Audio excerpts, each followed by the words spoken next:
mga kamanghamanghang hiwaga na hula o propesiya ng ating Panginoong Diyos sa aklat ng Malakias,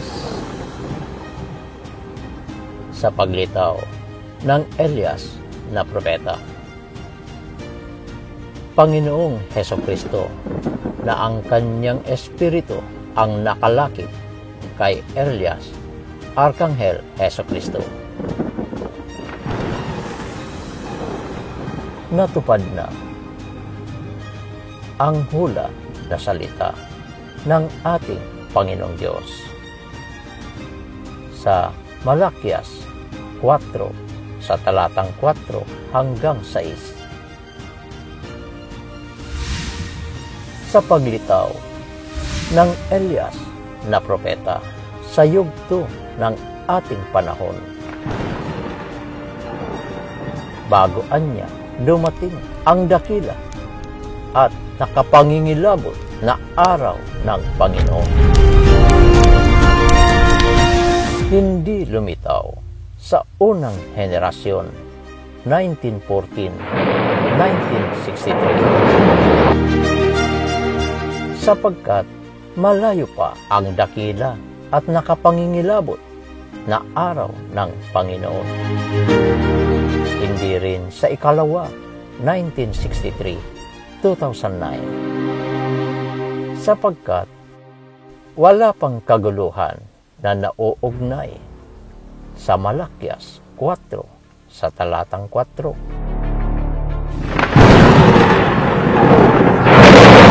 Hindi rin sa ikatlo, 2009-2014.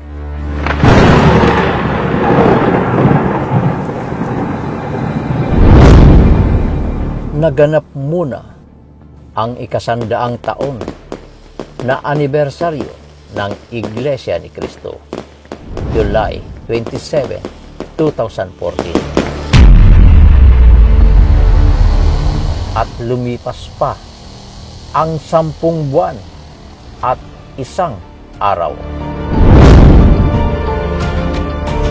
May 27, 2015, ipinakilala na ang anak na babae ng Sion na ang Iglesia ni Cristo hinirang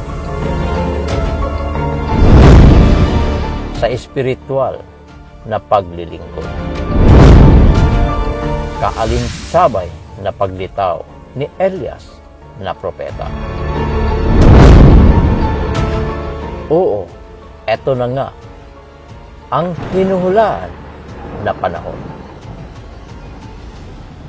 Bago dumating ang dakila at nakapangingilabot na araw ng Panginoon. Ang pagsusugo ng Panginoong Diyos sa Elias na propeta sa Iglesia ni Cristo na kasama niya darating sa templo.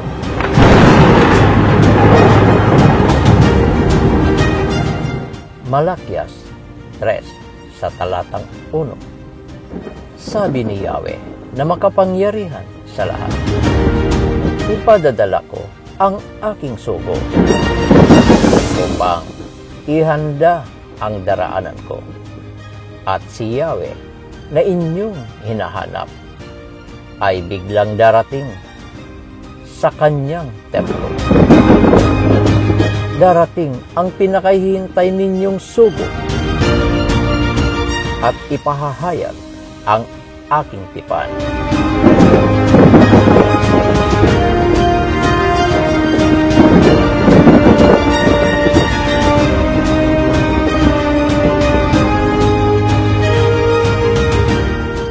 Ano ba ang nagawa ng bayan ng Diyos o ng Iglesia ni Cristo? Ano ba ang nagawa ng Israel na pinatutungkulan sa hula o ng mga lider na nasa Jerusalem o Sentral? Naghimagsik sila laban sa aking mga utos at tuntunin. Yan ang sabi ng Panginoong Diyos. Anong mga utos at tuntunin? Maliwanag na may ipinapaalala ang ating pinakamamahal, pinakadakilang Panginoong Diyos.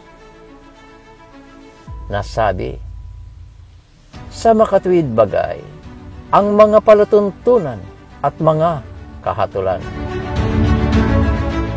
Unawain ang sinasabi ng talata. Deuteronomio 1 sa talatang 9 hanggang 13. Sa 16 at 17, sinabi sa atin doon sa Horeb ng Panginoon nating Diyos, matagal na rin ang itinigil ninyo sa bundok na ito. Noong panahong iyon ay sinabi ko sa inyo, napakabigat ng intindihin ko kayong mag-isa. Pinarami na kayo ng Panginoon ninyong Diyos. Kaya ngayong araw na ito, sindami na kayo ng mga bituin sa langit. Naway palakihin ng Panginoon ninyong Diyos ang inyong bilang ng 1,000 ibayo, at gaya ng pangako niya ay pagpalain kayo. Ngunit paano ko madadalang mag-isa ang lahat ninyong problema, mga pasanin at mga alitan? Pumili kayo ng ilang lalaking matalino, maunawain at iginagalang sa bawat lipi ninyo, at sila ang pamamahalain ko sa inyo. At nagtagubilin ako sa inyong mga hukom noong panahong iyon. Dinggin ang mga alitan ng inyong mga kapatid at humatol ng matuwid. Maging ang kaso ay sa kapwa Israelita o ang kalaban ay dayuhan. Huwag silang may kikilingan sa paghatol. Dinggin ang kaso ng mga aba at maging may kaya sa buhay. Huwag matatakot kanino mang tao, sapagkat ang paghatol ay sa Diyos. Dalhin ninyo sa akin ang anumang kasong mahirap para sa inyo, at ako ang magpapasya.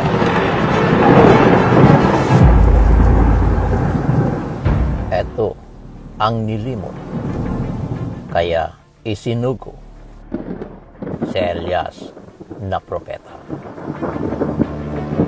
Panginoong Hesukristo, ang kanyang espiritu ang naroroon kay Elias Arkanghel, ang sugong anghel. Subalit kinilala ba o pinakinggan ang dumating na siyang isinugo? Hindi. Sa dahilang may kinikilala na ang bayan na binansagang huling sugo sa mga huling araw. Subalit dapat nating unawain, hindi maaaring humigit ang huling sugo sa mga huling araw sa sugong pinakahihintay na darating sa templo, na sa kanya nakalakip ang espiritu ng ating Panginoong Hesukristo. Si Elias Arkanghel Hesukristo ang siyang si Elias na propeta. Kinatuparan sa mga talata sa Malakyas, na kinatuparan na lilitaw bago ang nakapangingilabot na araw ng Panginoon.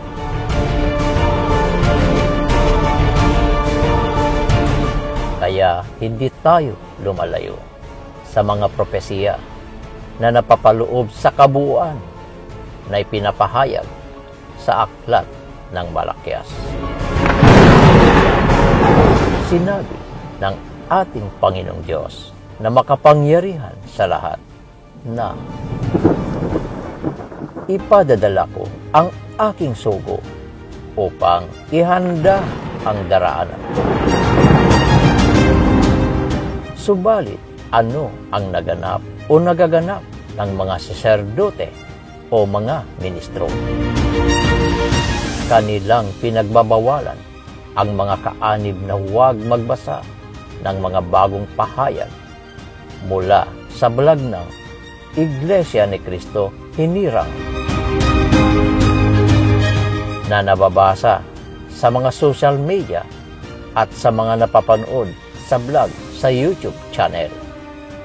Ang sabi ng Elias Arcangel Jesucristo, nahaharangan ninyo ang daraanan ng ating Panginoong Diyos. Mismo ang sugo na ipadadala ng ating Panginoong Diyos ang maghahanda ng kanyang daraanan. Sabi pa niya, hindi napakahirap na unawain, mga mahal kong kapatid, na ang ating Panginoong Diyos ang magpapadala ng kanyang sugo. Ngunit may binibigyang diin siya sa mga kasunod na ipinahahayag niya sa kabuuan ng talata. Darating ang pinakahihintay ninyong sugo at ipahahayag ang aking tipan. Literal na may kakatawan sa sugo niya na kanyang ipadadala na darating sa templo. Sino siya? Anya ang pinakahihintay ninyong sugo? Bakit siya darating sa templo? Ipahahayag ang aking tipan. Lilinawin natin ang bahaging ito. Sino ang nagpapahayag na ito sa bayan ng Panginoong Diyos o ng Iglesia ni Cristo? Siya ang tinutukoy ni Propeta Moises. Unawain ang sabi ng talata na hula.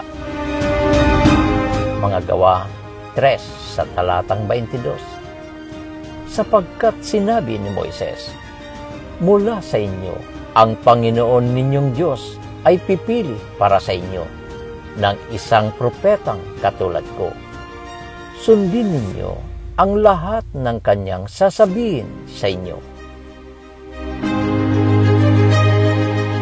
Kaya tukoy na at naipaunawa na nga na si Elias na propeta ang pinatutungkulan na darating sa templo na isusugo ng ating Panginoong Diyos.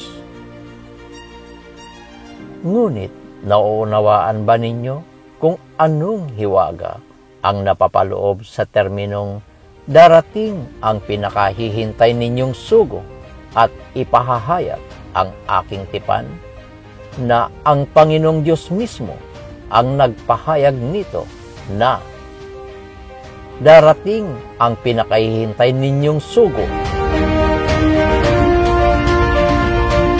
Ang sugo na pinakahihintay ninyo na darating sa templo na ipahahayag ang kanyang tipan. Mahalagang maunawaan ang salita na darating sa templo. Kaya naitutuwid na dito na hindi ang mahal na kapatid na Felix Y. Manalo ang katuparan na Elias na propeta, sapagkat talagang napakalayo pa sa kanyang panahon ang araw ng Panginoon na pinatutungkulan, at ang kanyang pagdating ay wala pa siyang literal na templo na daratnan. Ngunit ang sugong darating sa templo ay ang pinakahihintay ninyong sugo at ipahayag ang aking tipan. Ito ang sabi ng ating Panginoong Diyos. Hindi rin ang mahal na kapatid na Eranyo G. Manalo. Ang katuparan na Elias na propeta. Bagaman sa kanyang kapanahunan may naganap na kaguluhan, subalit naisaayos niya ito. Kaya hindi nauugnay sa kanyang panahon ang napauukol sa Malakias 4 sa talatang 4.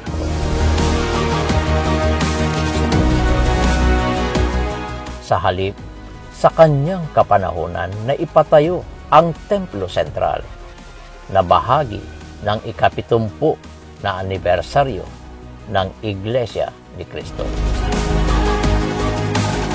Kaya hindi rin siya ang sugong darating sa templo, kundi siya ang kinasangkapan ng ating Panginoong Diyos para maipatayo ang Templo Sentral.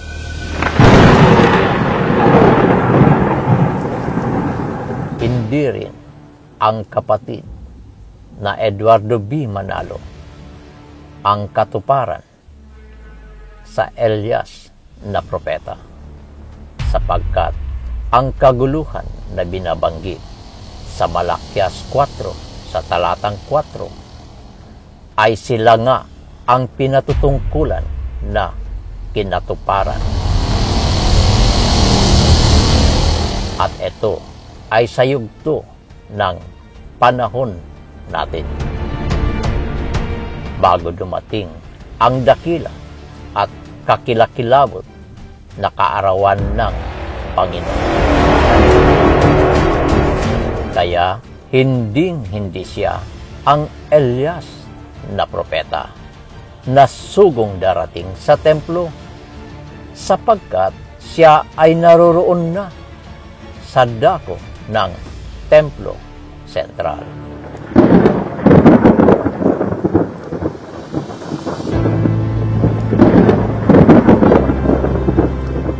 Ngayon, wala nang pagtutuwid para ipilit pa na isaman sa kanila na ating mga mahal na kapatid ang kinatuparan ng Elias na propeta.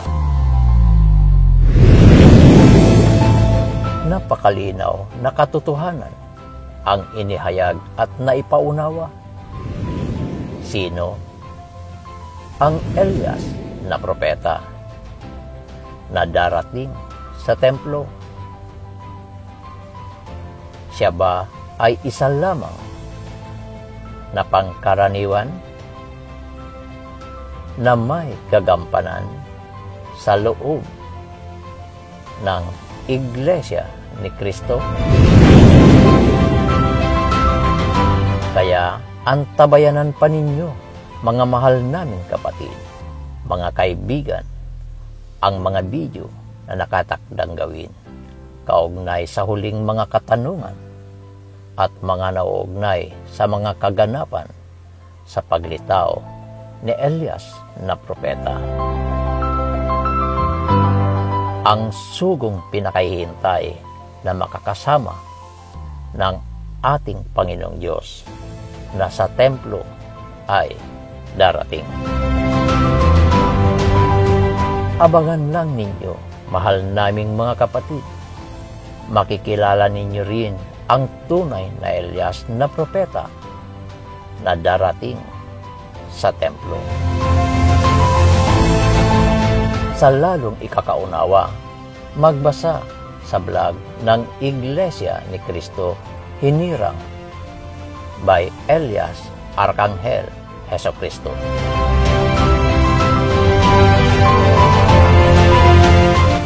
Maraming salamat.